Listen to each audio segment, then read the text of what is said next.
Ayan, tapos na tayong mamalengke. Ito yung pinamalengke natin. Mamaya, lulutuin na tayo sa Mauritius. Ito yung palengke nila rito. Pag gusto mo ng chicken section, ito yung chicken section nila. Ito naman yung pork section. Pag pork section, yan siya. Sa kabila naman, beef. Yan o. Nakikita nyo nakasulat na. Beef. Yan, beef section. Sa kabila doon, pork section.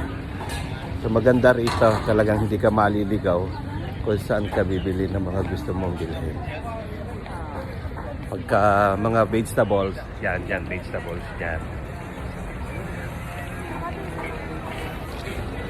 So palengke to, kaya murang-mura. Compare mo sa grocery.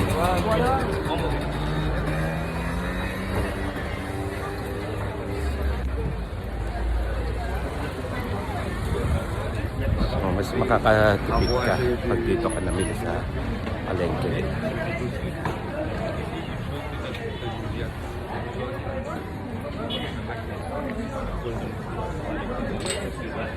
Public market nila yan.